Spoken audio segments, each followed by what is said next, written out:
At 2:47 a.m., the palace lights flickered on. What King Charles found, buried in a locked drawer, would spark a royal crisis no one saw coming. That's not a headline from a tabloid. That's not gossip swirling around Twitter or some TikTok theory fueled by late-night conspiracies. That was real, confirmed, and it happened just hours ago, because something was found. Something so incendiary, so unexpected, that within 90 minutes, King Charles was fully dressed, pacing the carpet of the blue drawing room, while Prince William stood still in the hallway, white-knuckling a sealed folder marked confidential. HRH, eyes only. Before we continue, please hit the like button, subscribe to the channel, and turn on the notification bell for updates. A folder that wasn't supposed to exist. A discovery that had been locked away. Hidden, buried beneath ceremonial robes and decades of polished protocol. And when Charles read the first few lines, his breathing changed. The silence in the palace was shattered, not by a shout, but by a single order. Wake him. Wake William. Now. What could be so devastating, so urgent, that it would make a father summon his son in the middle of the night? Not for comfort, but for war? And here's the part that no one was prepared for. They didn't wait for dawn. Before the sun rose over London, 3 royals had already lost their privileges. 3 inner circle names were quietly erased from lists, access codes revoked, phones wiped, vehicles disabled. Titles? Disappeared. Stripped of rank. Stripped of trust. Stripped of everything. But the question that still hangs in the air is this. What was in that drawer? And why did it force King Charles and Prince William, usually so measured, so calculated, to act without pause, without question, and without mercy? Let's be very clear. This wasn't just a family matter. This wasn't about a squabble over money or roles or royal photos. What happened was described, by someone inside, as the single most catastrophic breach of royal loyalty since the abdication crisis of 1936. And that's not an exaggeration. So here's what you're about to uncover. The truth about the late-night discovery and why it sent shockwaves through the monarchy. The inside story of what King Charles ordered just moments after seeing the evidence. Who was stripped of their privileges, and why. What Meghan Markle reportedly said when she found out. Why the real scandal may not be about who's been punished, but who's been protected. And maybe most shocking of all, how Princess Diana's own words may have predicted this entire moment decades ago. Yes, you read that right. But why now? Why today? Why does this story matter right now, and not just as another dramatic twist in the never-ending royal saga? Because this isn't just about drama. This is about legacy. This is about control. And this is about what happens when the people who wear the crown are forced to look in the mirror and finally confront what they've hidden for too long. You might be thinking, haven't we heard it all before? Hasn't everything about the firm been leaked already? But no. What was discovered hours ago wasn't just information, it was a weapon. And someone inside the royal circle planted it. So who's behind it? What's the endgame? And could this be the first real sign that the monarchy itself is cracking from the inside out? Because make no mistake, the foundation of the House of Windsor just shook. And the cracks are visible. From Buckingham Palace to Montecito, from Clarence House to global media rooms, this one act has started a domino effect. And if what sources are saying is true, we're about to see the harshest royal reckoning in modern history. So let's go back. Let's trace this storm back to the beginning. Because what triggered this wasn't a press leak. It wasn't a Netflix docuseries. And it wasn't even a palace aide spilling secrets after one too many martinis. No, it was something hidden, forgotten, locked away by someone who thought it would never surface again. But it did. And when it did, the man who holds the crown read it once, then read it again, and quietly said, "Strip them all." You want to know why that matters? Because this wasn't just a punishment. It was a message. And someone on the receiving end of that message, someone once protected by layers of royal immunity, now faces exile, disgrace, and possibly prosecution. What we're looking at here is not just a scandal. It's a seismic shift. Because this is the first time King Charles and Prince William have acted together ruthlessly, in secret, and with no consultation from Parliament, the Prime Minister, or even Camilla. Why? Because whatever they found, they knew it couldn't wait. Not even until breakfast. And the ripple effects are just beginning. You'll learn what triggered the 2:47 a.m. call. You'll hear who panicked and who vanished. You'll find out why one family member smashed their phone and another allegedly tried to flee the country. But there's one more thing you should know before we dive in. A note, a handwritten letter, folded into the last page of the sealed file. A letter with fading ink, dated 1996, signed with one name, Diana, and inside, a single line that stopped Charles in his tracks. If they ever see this, protect William at all costs. Now the game has changed. And someone inside the firm is about to learn what it means to cross the future king and the one who raised him. Because when Charles ordered that privileges be stripped, he wasn't acting alone. William agreed. And if you think this story is about protecting the monarchy, you're wrong. This is about saving it. But what came next would change everything, and no one saw it coming. What would make a king abandon protocol? What could possibly shatter centuries of palace routine, where even emergencies are handled in whispers, and send the monarch himself bolting upright in his private quarters, heart pounding, as if the walls themselves had turned against him? Because that's exactly what happened. At precisely 2:47 a.m., according to internal logs, the royal household's secure alert system triggered a level 4 notification, coded as sovereign eyes only. In plain English, not even top aides were allowed to view it. And what did King Charles do? He didn't summon his valet. He didn't call Camilla. He didn't even reach for his reading glasses. He went straight for the antique drawer on the far wall of his chamber, the one that hadn't been opened in years, not since before his mother passed. It was there, tucked beneath royal documents and personal effects, that the small black folder rested. No royal crest, no markings, just a wax seal that had clearly been cracked once and then resealed. Who opened it? When? And why had it just reappeared in the system, as if someone had triggered it remotely? That's the mystery that stopped King Charles cold in his tracks. And it gets worse, because after just 3 minutes of reading its contents, he didn't call for security. He called for William, not an aide, not a private secretary, not a royal advisor, his son. And according to a palace insider who spoke under condition of anonymity, the words were clear and sharp. Wake William. Now. No excuses. Think about that. Not in the morning. Not after tea. Now. Why such urgency? What was so explosive, so catastrophic, that it couldn't wait another moment? Let's back up just slightly. Hours earlier, the palace had been calm. An uneventful December evening. Charles had returned from a brief private engagement at Highgrove. William and Kate had been at Adelaide Cottage, finishing up holiday planning. All routine, all predictable, until the signal came in. An automatic notification from a secure off-site archive, the kind only a handful of people in the world can access, had activated a red alert response. This kind of signal doesn't ping phones. It doesn't send texts. It flashes on a dedicated device locked inside a climate-controlled vault inside the palace. And it had just come to life. Security protocols required that Charles be alerted immediately. So, at 2:41 a.m., his personal protection officer gently knocked, presented the alert tablet, and waited. Charles was reportedly groggy, irritable, until he saw the folder ID. Then everything changed. Inside the folder, the forgotten lockbox. When Charles opened the sealed drawer, he didn't expect to find anything new. That compartment had been untouched since Queen Elizabeth's funeral. He had assumed its contents were ceremonial. Instead, he found something very much alive. The folder had no digital tracking number, no archive reference. But when Charles flipped it open, he found several printed pages, unredacted, a handwritten note, aged, creased, a coded signature line with the initials, TL. That set alarm bells ringing. Loud ones. Why? Because those initials matched someone long believed to have been silenced after the Diana years. Someone whose ties to royal secrets ran deep and dangerous. We're talking about a former royal archivist who vanished from public life in 1999 after reportedly compiling a dossier of improper conduct across multiple generations of royals. Everyone thought the dossier had been destroyed. Everyone, including Charles. So when he saw those initials and realized the packet was intact, his hands began to tremble. But the real shock wasn't the existence of the document. It was the timing. Because according to the digital timestamp printed across the page, this document had been modified. 3 days ago, someone had accessed it.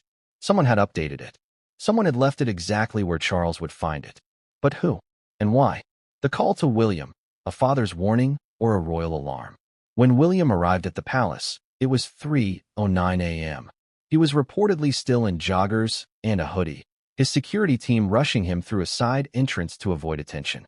He didn't ask questions. He didn't need to. He could see it in his father's face. Red-eyed, jaw clenched, breathing shallow. And according to sources, the first thing Charles said when William entered the room was this: "You need to see this for yourself." They didn't speak for the next 15 minutes. Just silence. William read each page. Slowly. Twice. At one point, he stood up, walked to the fireplace, and stared at the unlit logs. Then he whispered, "It's worse than I thought." Worse than what, William? Worse than Harry's betrayal? Worse than Andrew's scandals? Worse than years of leaks and public mockery? Apparently so. Because here's what we know next. William turned around, looked his father directly in the eyes, and said, "We can't let this sit. Not until morning." And that's when the first names were written down. 3 names. 3 people tied directly to the content of the file. And by 3:51 a.m., a royal directive had been signed, authorizing the immediate suspension of privileges for all individuals named. No appeal. No delay. No public statement. Just silence and action. What was in that file? That's the question lighting up social media, investigative circles, and every newsroom with even the faintest interest in royal drama. Was it financial corruption? A cover-up? Secret communications? Or something more personal? Sources suggest the file includes a timeline of suspicious communications between several royals and outside operatives, encrypted letters referencing Operation Fallback, believed to be a contingency plan in case of abdication or scandal, a memo allegedly penned by Prince Philip before his death, warning about external influence hiding in plain sight, and finally, a list of assets transferred offshore under aliases, raising serious questions about money, power, and betrayal. But that's not the scariest part, because at the very back of the file, one piece of paper stood out from the rest. A letter, yellowed with age, edges frayed, and in handwriting unmistakably hers, Diana's, 6 words that reportedly broke the room's silence. If this resurfaces, William must act. Now let me ask you something directly. If you were King Charles, and you found a 25-year-old warning from your former wife predicting a moment of betrayal by someone within your own family, what would you do? Would you protect the institution? Or the people inside it? Would you forgive? Or retaliate? Charles didn't hesitate. William didn't blink. And in that early morning silence, with no advisors, no press teams, no PR safety nets, the monarch and his heir made a decision that would alter royal history. They stripped the first 3 names. We don't yet know the full list, but insiders suggest it includes one person who recently appeared on international television claiming to know nothing about royal secrets, and another whose public reputation was carefully repaired in the past 18 months, likely in preparation for a larger role. That's all gone now, and as of this moment, those individuals have been cut off from all royal duties, funding, and privileges. Permanently? We don't know. But here's the twist. They still don't know how the file was delivered, because every trace of security footage in the corridor leading to the king's private quarters that night? Gone. Erased. Scrubbed. Like someone knew exactly what was about to happen and wanted it to look like an act of divine fate. So let's ask the question again. What would make a king act in the dead of night, without warning and against his own blood? The answer lies not just in what he found, but in what happens next. Because as the folder was returned to its case, and Charles locked the drawer once more, he reportedly looked at William and said, "We're not finished. Not even close." And William? He picked up his phone, dialed, and said just one word: execute. But what came next would make that moment look like a mere spark, compared to the wildfire it would ignite. The word that launched a royal purge. Execute. It echoed down the corridor like a loaded pistol. William didn't raise his voice. He didn't flinch. But that one word triggered a chain reaction deep within the royal infrastructure. Phones began ringing. Encrypted lines lit up. 3 royal household members, some of the most trusted, visible faces around the family, received vague but urgent directives. They were told not to return to the palace, not to contact their aides, not to speak to the press. Why? for their safety, according to the official note. But unofficially, they were already gone. Access revoked. Security stripped. Digital communications blocked. In the space of under 30 minutes, decades of royal tradition came crashing down like a house of cards. And here's the chilling part. The palace still hasn't announced it. No press release. No formal statement. As far as the world knows, everything is fine. Business as usual. But behind those stone walls, beneath those chandeliers and ancestral paintings, the truth is vibrating through the foundation. Because Charles and William haven't just broken the royal code of silence. They've shattered it. But why do it so quietly? That's the question haunting insiders. If this was an act of justice, why not make it public? If these individuals had truly betrayed the crown, why not expose them? Some suggest it's because the damage isn't fully contained. That there's more to come. That other names are being watched. Others believe the folder, referred to now as the Night File, was just the beginning. An appetizer before the full course of scandal hits. And what's worse, some say that course includes evidence so deeply compromising, it could upend not just reputations, but laws of succession. Yes, you heard that right. There are whispers now that one of the people named in the folder, one of the three, was being considered for a much larger royal role in the coming year. A return to frontline duties. A massive PR rollout. A second chance. That plan is now dead. And the person behind it? Camilla. Camilla's silence, or strategy. Strangely, amidst all this chaos, one voice has been conspicuously silent. Queen Consort Camilla. Known for her strategic mind, polished public persona, and careful management of Charles's reign, she's reportedly been unreachable since the early morning discovery. Some insiders claim she's simply letting Charles and William handle it, trying to appear neutral. Others aren't so sure, because it's no secret that Camilla has built her own network inside the palace. Quiet loyalties, trusted friends, long-standing personal aides, and if any of her allies are among the three names removed, this may not be over. It may only be the beginning of a much deeper civil war within the monarchy. And here's something even more disturbing. Multiple sources confirm that Charles and Camilla haven't been seen together since the early morning crisis began. Their schedules, which were supposed to overlap that day, were abruptly rearranged. Some palace insiders are calling it coincidence. Others are calling it the first crack in the royal marriage. Because if Camilla knew about the file, or worse, protected someone named in it, then this becomes not just a matter of security. It becomes a matter of trust. The ghost of the Queen. And hovering over all of this, like a shadow at dawn, is the late Queen Elizabeth II. Her protocols, her values, her silent iron grip. It's hard not to wonder, would she have allowed this? Because for all her silence, the Queen was known to act decisively behind the scenes. When needed, she clipped wings, quietly exiled, reset the chessboard. But Charles? He did it out loud, at night, with his heir watching. And now, for the first time since Elizabeth's passing, it feels like the palace is no longer following her blueprint. It's writing a new one, with fire instead of ink. The public clock is ticking. You might be asking, if this happened hours ago, why hasn't the public been told? Because this isn't the sort of thing you can bury. Not in 2025. Leaks will come. And when they do, the world won't just want to know what was found. They'll want to know why it was hidden. Already, eagle-eyed royal watchers are noticing subtle clues. A no-show from a prominent royal at a charity event, with no explanation. A sudden cancellation of a holiday interview. And a tight-lipped William, who was seen boarding a helicopter alone, without a security detail. Unusual, to say the least. Something's unraveling, and the palace knows it. That's why the corridors of Buckingham are full of whispers. Why royal correspondents are being held off. Why senior aides are giving statements that sound off-script. Because what's coming isn't just scandal. It's institutional upheaval. And when it hits the public, it won't just be gossip fodder. It will be a reckoning. A strange disappearance. Here's something almost no one has picked up on. One of the individuals reportedly named in the file has gone completely dark. No sightings. No flights. No calls. Not even a footprint on social media. Even staff around this person's estate were sent home indefinitely. Who vanishes like that overnight? Unless they were told to, or unless they knew what was coming.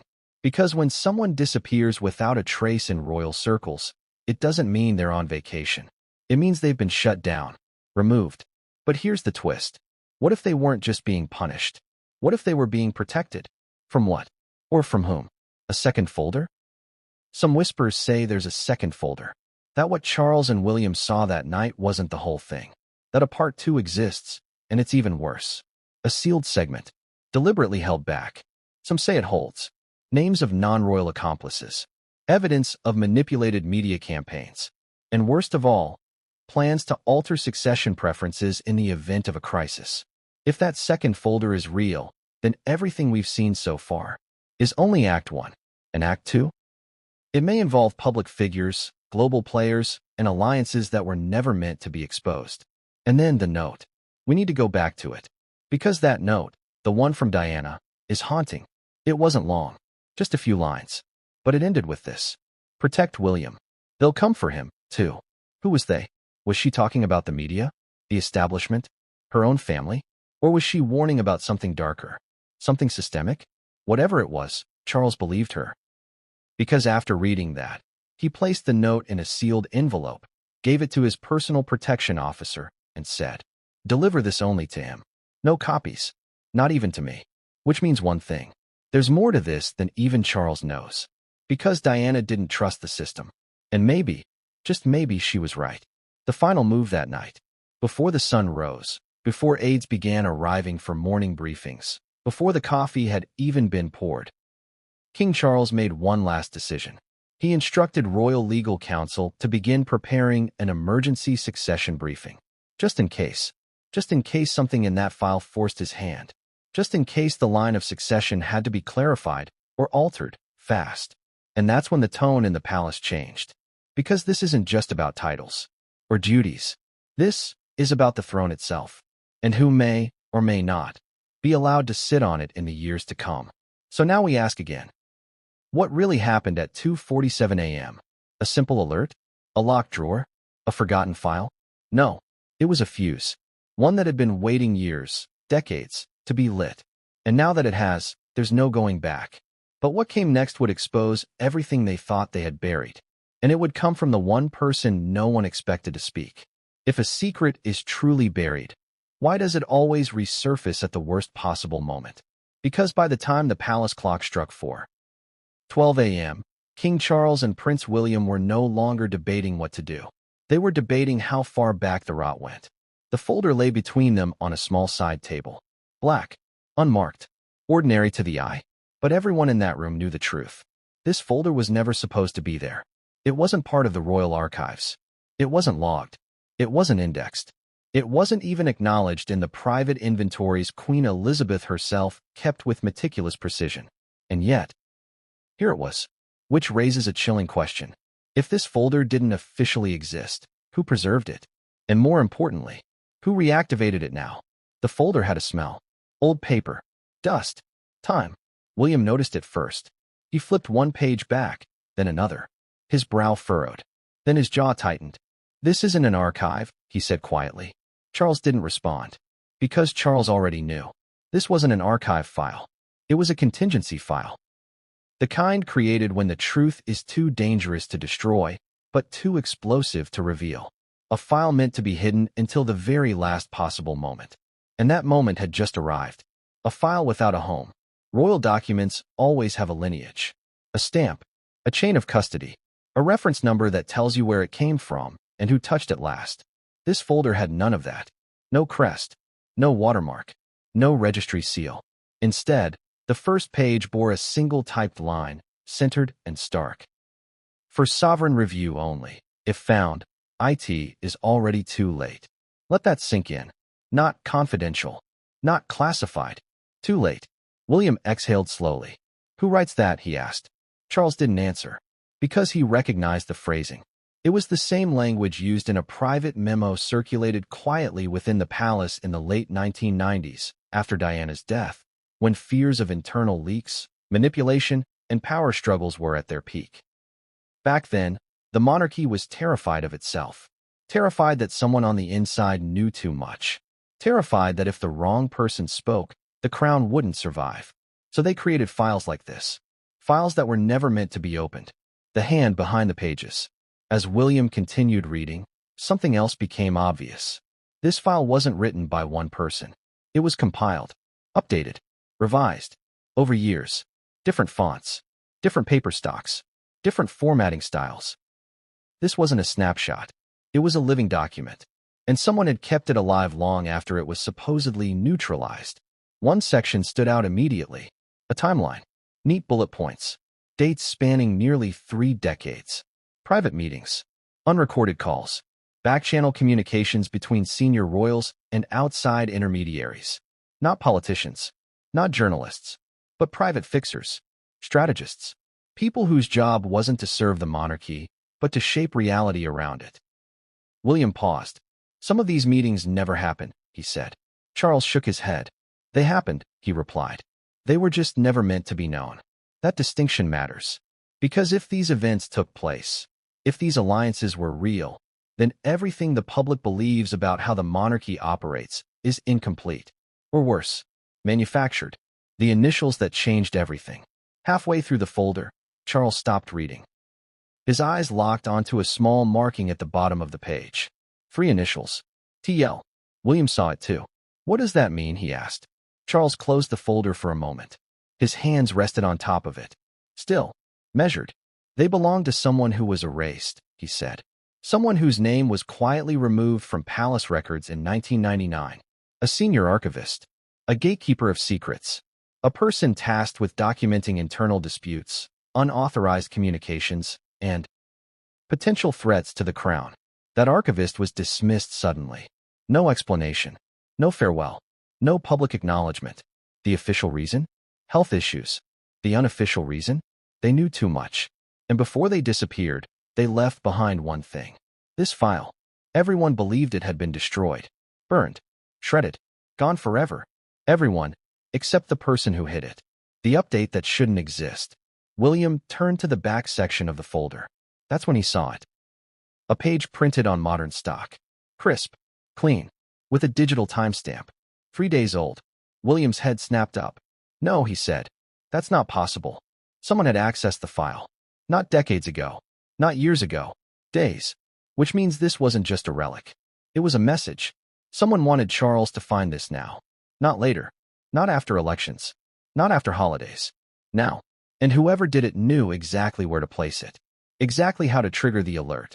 Exactly how to force the king's hand. This wasn't accidental. It was surgical. A trap or a warning.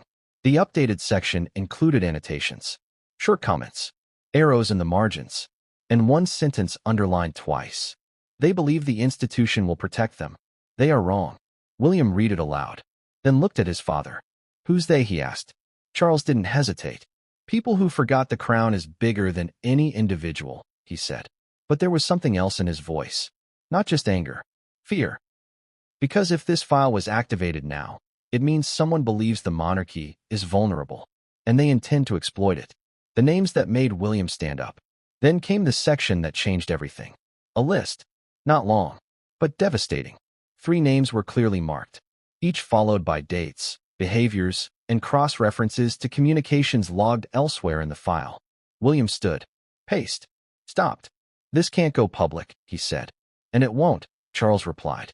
Not yet. But here's the contradiction that shook them both. If the file stayed hidden, whoever activated it would know. And they would act again. This wasn't the end. It was the opening move. Why the folder was never destroyed. Charles finally spoke the truth he'd been avoiding. This file was spared, he said, because someone believed there would come a day when silence would be more dangerous than truth. William turned slowly. You mean my mother? He said. Charles didn't deny it. Because buried deep inside the folder was something even more personal. A handwritten note. Not addressed. Not signed. But unmistakable. Diana's handwriting. Short. Controlled. Careful. It read, "They won't stop unless they think the crown is watching." William swallowed. Because suddenly, this wasn't about the past. It was about the present. And the future. The decision that followed. This was the moment William stopped being a son and became an enforcer. If we hesitate, he said, we lose control. Charles nodded. And that's when the folder stopped being evidence and became a weapon. They didn't call advisors. They didn't seek consensus. They acted. Privileges stripped. Access revoked. Lines cut. Because the folder wasn't just a record of betrayal. It was proof that the monarchy had been manipulated from the inside, and someone was still pulling strings. But one page was missing. As William gathered the documents, something fell off. He flipped back, counted. There was a gap. One page had been removed. Not torn, not damaged, cleanly extracted, which means whoever activated the file kept something back, something they weren't ready to reveal. Yet, William looked up. "They're still holding something," he said. Charles nodded slowly. "Yes," he replied. "And whatever it is, they intend to use it. Because you don't activate a forbidden file unless you're ready to finish the job. And that job? It was no longer about the past. It was about what comes next, and who survives it. But what came next would shift the focus from the file itself to the people whose names were now quietly disappearing from royal life. And one of them was already on the phone, panicking. But what happened when that call was intercepted would expose a betrayal no one was prepared for. What happens when trust is shattered from within? Because that's what this moment was about. Not scandal, not drama, but betrayal. And not from outsiders, no. This betrayal came from the inner circle, from blood, from those who smiled on balconies and waved at the crowds, who held hands at garden parties and stood stone-faced at funerals. People whose names have long been synonymous with honor, tradition, and loyalty. And yet, there they were. 3 names, typed in black ink, underlined, cataloged, accompanied by timelines, suspicious communications, and behavior that, taken alone, might seem innocuous. But in context, damning. Because someone inside the monarchy had been playing a double game, and King Charles had just discovered who. Name one, the heir's ally or the crown's mole. Let's start with the first. We'll call them Name 1 for now, because the palace still hasn't confirmed the identity. But what we can say is this. They were close to William. Very close. This wasn't just an aide or a distant cousin. This was someone brought into William's inner fold during the early 2020s, right as the Sussex fallout peaked and the royal family needed a reset. This person had been instrumental in crafting William's future king image, steady, reliable, family first. But behind the scenes, they were allegedly in contact with an outside media strategist. And not just any strategist, someone directly tied to the Sussex media machine. Shocked? You should be. Because buried in the folder was an email thread dated mid-2024, discussing the timing of royal policy shifts and how to position William as less sympathetic during upcoming interviews. The recipient? A consulting firm in Los Angeles. The sender? Name 1. What was the plan? Was this a publicity stunt? Or was someone deliberately trying to fracture the line of succession? Here's the worst part. According to metadata, the emails were sent from a secured royal server. One that required biometric authentication. There's no doubt. It wasn't hacked. It wasn't spoofed. It was intentional. And when William read that line, time to make the golden boy sweat, he stopped cold. This was personal. Name 2. The comeback that was never real. The second name on the list? Even more shocking. Because this person had just been brought back into the royal spotlight. After years of quiet exile, they were slowly, carefully being reintroduced to the public. Charity events, ribbon cuttings, soft press pieces about redemption. It had all been going so well, until the folder showed otherwise. Because the second name had allegedly been involved in a series of off-book meetings with a Middle Eastern intermediary, someone previously linked to royal cash-for-access scandals. And these weren't casual meetings. According to surveillance data included in the file, these encounters occurred at private clubs, luxury hotels, and one royal estate. No security present. No logs filed. And the kicker? Money moved afterward. Large sums. Offshore accounts. And while the purpose of those funds remains murky, the implication is clear. This was not sanctioned. This was not innocent. And whoever was pulling the strings wasn't just working alone. They were being paid. Which raises the terrifying question. Who was buying influence within the royal family? And for what? Charles reportedly went pale when he saw the name. This changes everything, he whispered. Because if money exchanged hands, that's not just betrayal. That's treason. Name 3, the untouchable. The third name? You may have already guessed. Because they've always been surrounded by whispers. Always been rumored to know more than they should. To say less than they mean. To move behind the scenes with quiet influence. always skirting the spotlight while pulling its strings.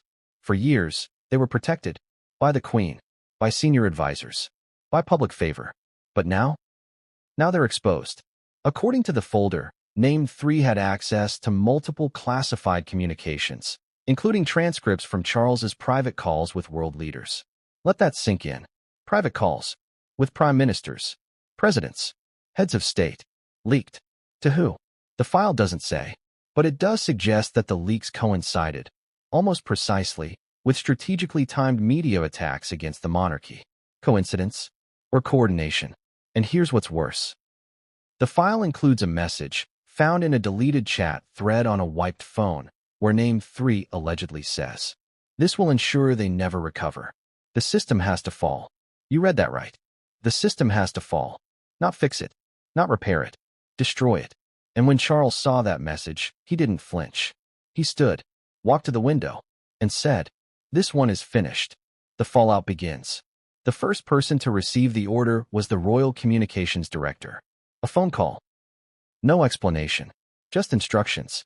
Immediately revoke security access for all 3 names. Freeze accounts tied to official expenses. Pull all upcoming appearances. Erase them from royal schedules. And send personal notifications to each, delivered by hand. Cold. Ruthless. But necessary. Because the risk wasn't just internal anymore. Leaks were likely. Retaliation? Inevitable. And the monarchy had to act first. But there was one problem. One of the names was gone. Vanished. By the time the notifications were sent, name 2's estate was empty. Staff dismissed. Security footage wiped. Private jet logged a takeoff from a nearby airfield. Destination, unknown. Escaped? Or pre-warned? If it's the latter, then the file was compromised before Charles and William saw it. And that means someone else inside the palace is still playing both sides. The silent reaction. In the hours that followed, media outlets began to notice odd patterns. Cancellations. Disappearing profiles. Rumors swirling. But no one inside the palace would speak. Not even off record. That's how serious this is. Even seasoned royal correspondents, people who've covered decades of drama, admitted they'd never seen this level of panic. Because this isn't just about behavior. It's about consequences. Real ones. Stripping royal privileges isn't just symbolic. It cuts people off from protection, income, and status. It leaves them vulnerable, exposed. And if the public learns who they are and what they've done, the backlash will be nuclear.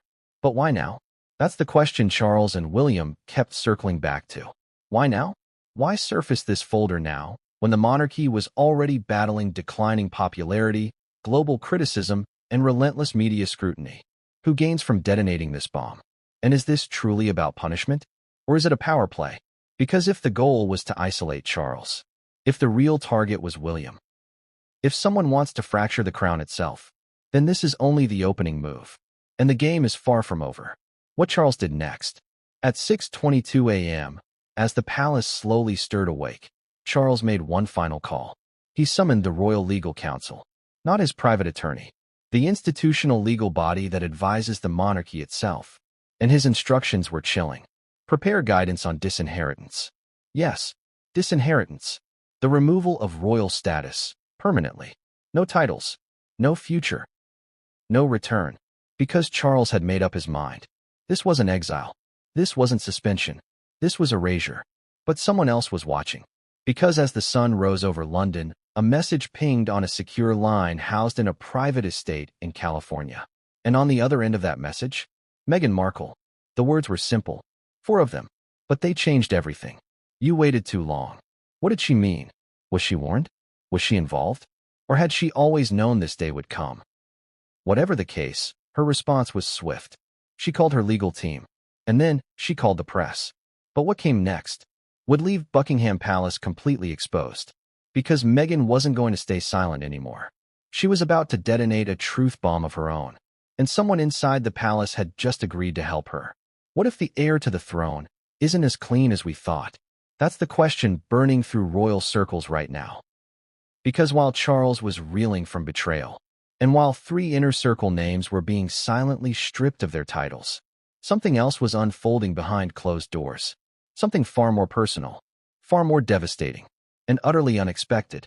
The folder, The infamous black file that had detonated a midnight emergency held more than betrayals.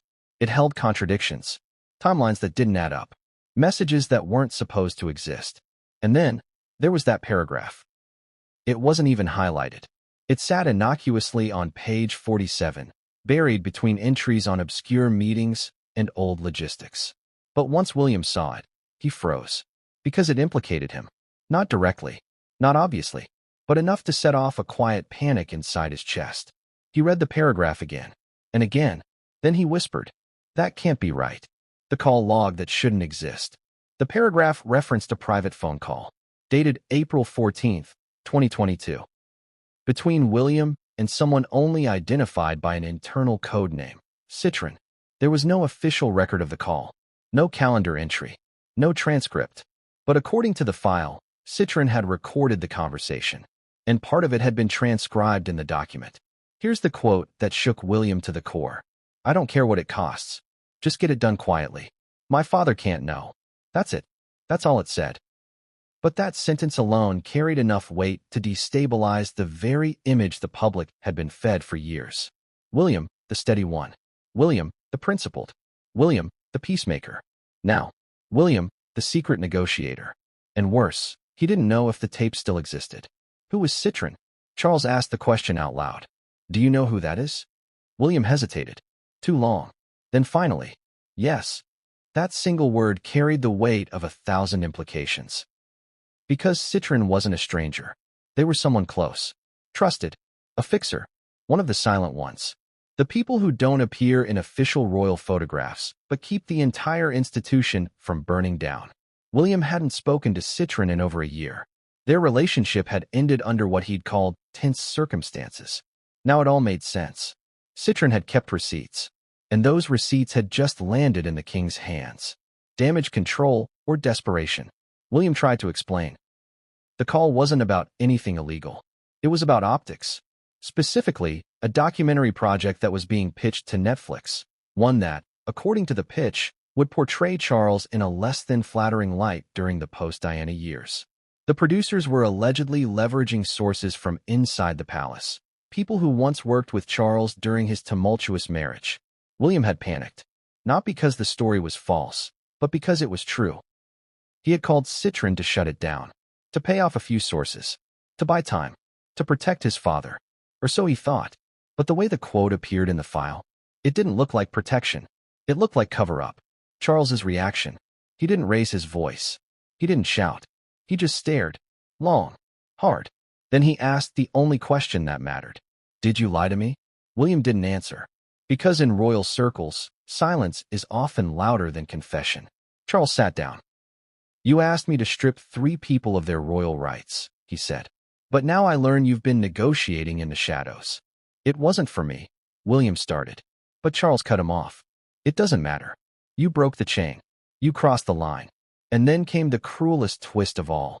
You sound just like your brother." The comparison William dreaded. Harry, the name that hovered in every conversation but was rarely spoken aloud. William had spent years trying to contrast himself. Control where Harry had caused chaos. Discipline where Harry had detonated headlines. But now, the line was blurred. Because if William had bent the rules, if he'd used palace resources to interfere with media, if he'd done it in secret, then the question becomes, what else is he hiding? And even worse, what else might Citron have recorded? Because if that call was just one of many, and if those tapes fall into the wrong hands, William's entire public image could unravel in hours. Backchannel blackmail? That's when it dawned on both men. What if the folder wasn't just about betrayal? What if it was also a threat? A warning from someone who still had cards to play? What if Citron, or someone connected, had leaked this document to force the palace's hand, to regain power, to prevent exposure, to remind the royal family that no one, not even the heir, was untouchable?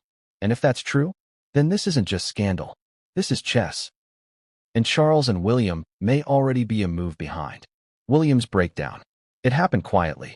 After Charles left the room, William stood alone, hands gripping the edge of the fireplace, jaw clenched, eyes glassy.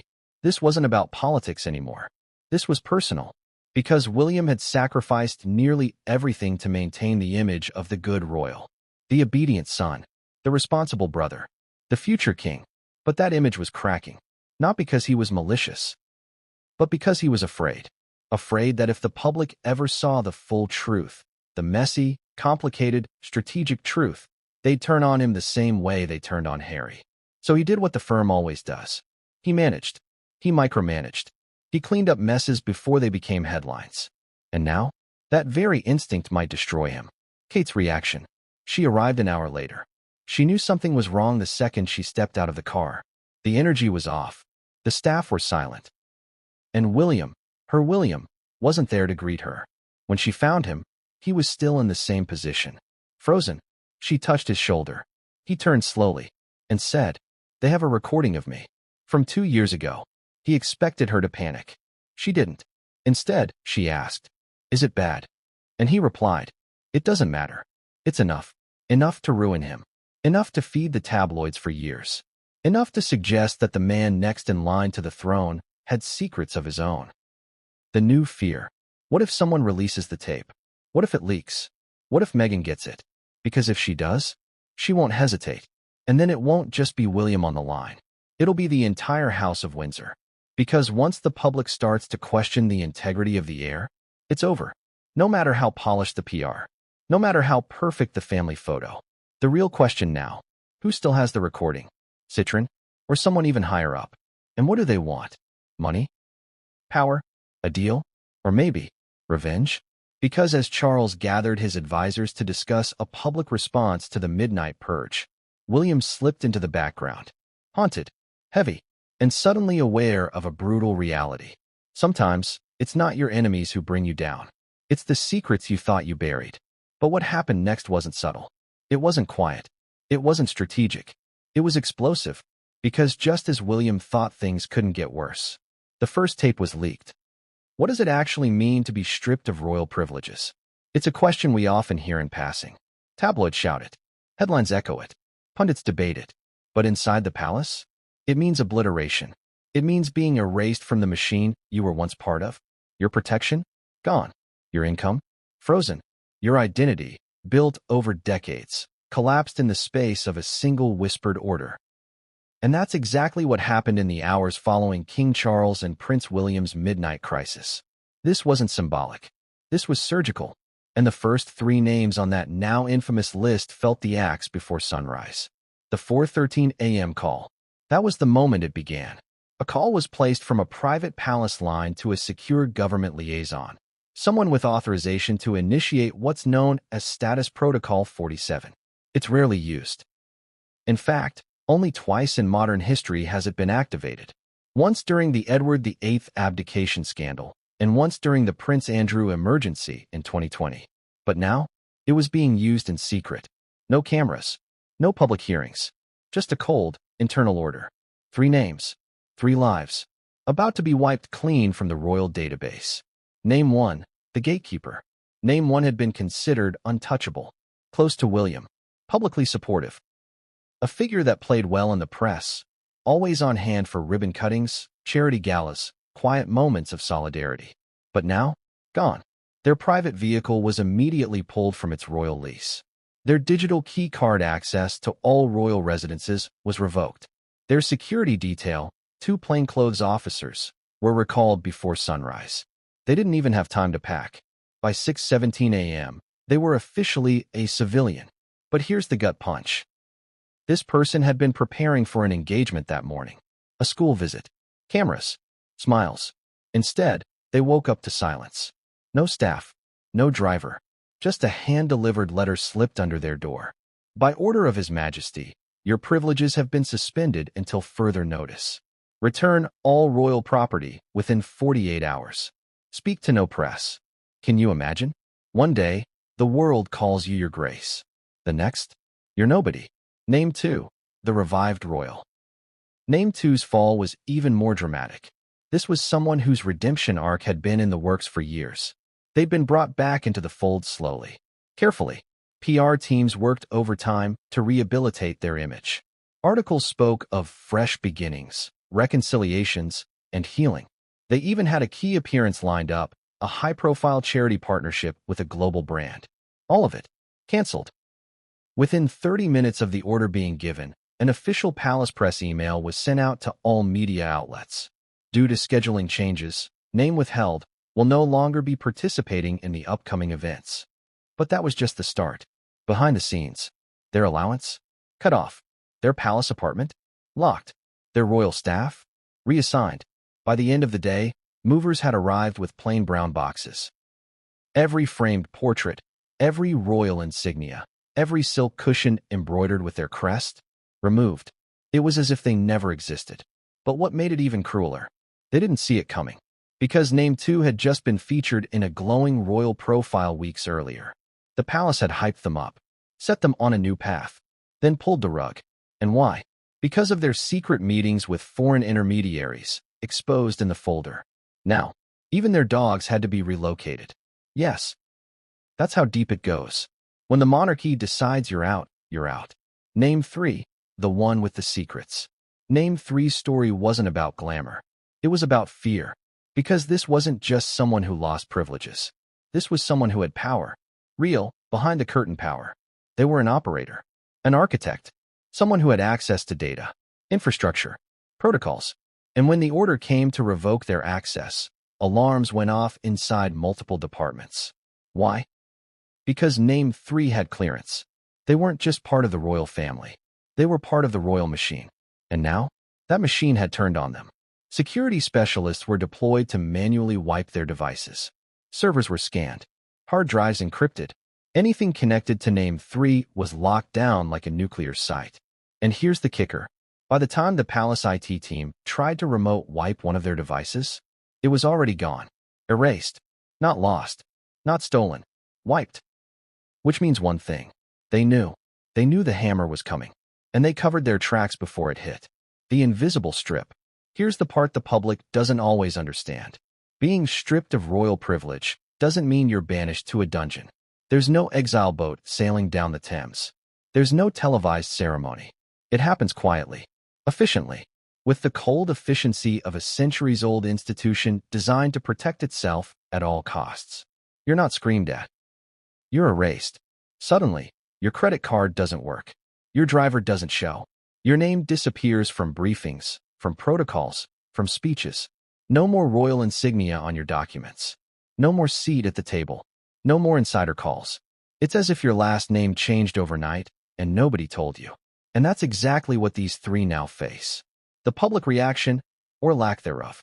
By midday, sharp-eyed royal watchers noticed something was off. Social media was ablaze with questions. Why was Name absent from this morning's event? Why has the royal website quietly removed so-and-so's profile page? Why are mainstream reporters suddenly silent? But the palace? Stone cold.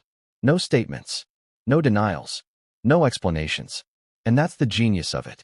The silence is the message. Because the royal family doesn't operate like a democracy. They don't owe us transparency.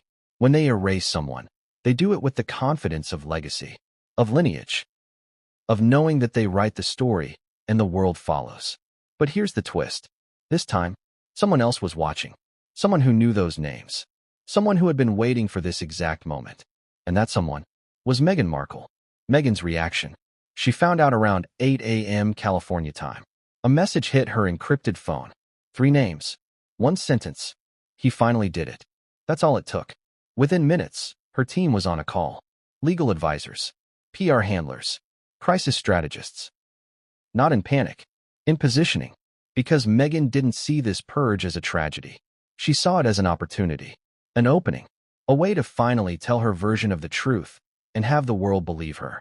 After all, if the royal family just stripped their own behind closed doors, what else have they been hiding?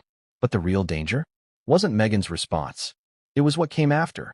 Because that same morning, a private server pinged active across the Atlantic. A whistleblower.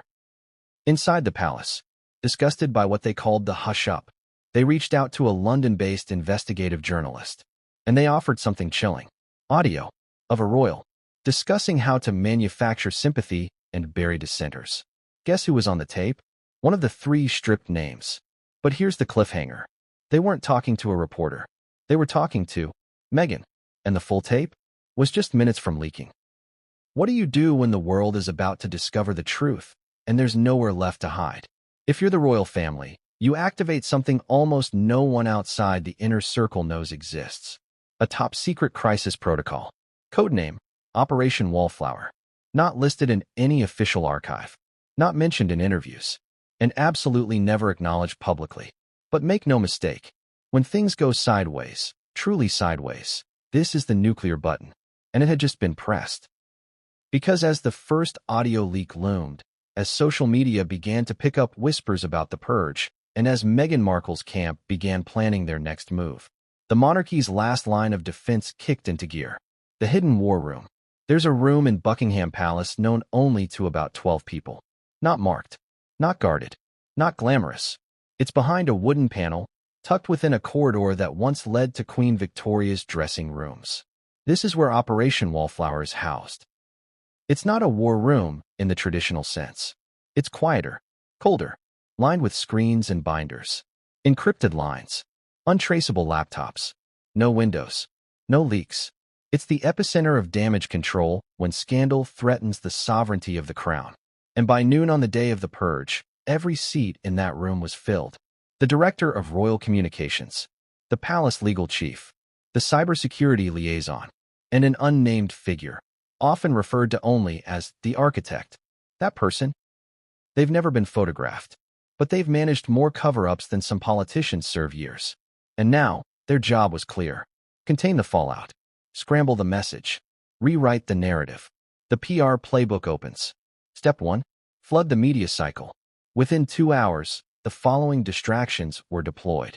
A surprise appearance by the Princess of Wales at a children's hospital, complete with carefully timed photos of her comforting a sick child. A royal baby announcement from a minor but beloved branch of the family. A leaked rumor to the press about a potential upcoming coronation event in Scotland, meant to stir patriotic pride and conversation. This wasn't coincidence. This was coordinated warfare, a tactic as old as monarchy itself. Keep the people dazzled, distracted, emotionally invested in the appearance of stability. Meanwhile, the real fire was being fought underground. Because the leak wasn't just a risk, it was incoming. The audio file. The message was simple, 12 minutes long, encrypted, labeled. They planned everything. And in it, a senior royal, one of the recently purged names, could be heard discussing press manipulation, sympathy optics in the wake of Prince Philip's funeral, a covert plan to monitor Meghan and Harry's media relations. But the most damning part? The speaker references an internal palace directive. Wallflower's not just containment, it's retaliation. We need to get ahead of their next Netflix play. That single line confirmed what many had suspected. The palace wasn't just responding to the Sussexes. It was strategizing against them, plotting, tracking, preparing counterattacks. And suddenly, the walls of royal neutrality came crashing down. Because this wasn't diplomacy. This was war. The press gets a whiff. By mid-afternoon, reporters started circling. Not the usual tabloids, no. This time it was the serious press. BBC correspondents. Channel 4 investigative teams. Foreign bureaus from CNN, Le Monde, Der Spiegel. They all had the same question. Is it true? Has the royal family been running an off-the-books operation targeting dissident members? The palace issued a firm denial. Standard phrasing. Baseless speculation. But behind the scenes, it was chaos. Because at least 3 separate outlets claimed to have heard portions of the audio file. And they all described the same thing. A voice matching that of name 3. Discussing tactics that made palace staff visibly uncomfortable. And worse, one outlet was planning to publish within 24 hours. Backchannel bribes and legal threats. That's when the second phase of Operation Wallflower kicked in. Silence the media. Phone calls were made. Discreet meetings offered exclusive access in exchange for editorial restraint. Old favors were called in. Future interviews dangled like gold. And in more than one case, legal threats were issued. Cease and desist letters. Defamation risk warnings. Hints that continued publication might affect press credentials moving forward. And for a while, it worked. Stories were paused. Timelines delayed. Headlines softened. But the internet wasn't buying it. Online rebellion. Hashtags exploded across social media. Hashtag royal cover-up. Hashtag wallflower leaks. Hashtag stripped and silenced. Millions of users began analyzing every photo, every public appearance, every awkward silence from palace representatives. They weren't waiting for newspapers anymore. They were doing what they always do: digging, tracking flight records, comparing timestamps on royal calendars, zooming into background reflections on royal press photos.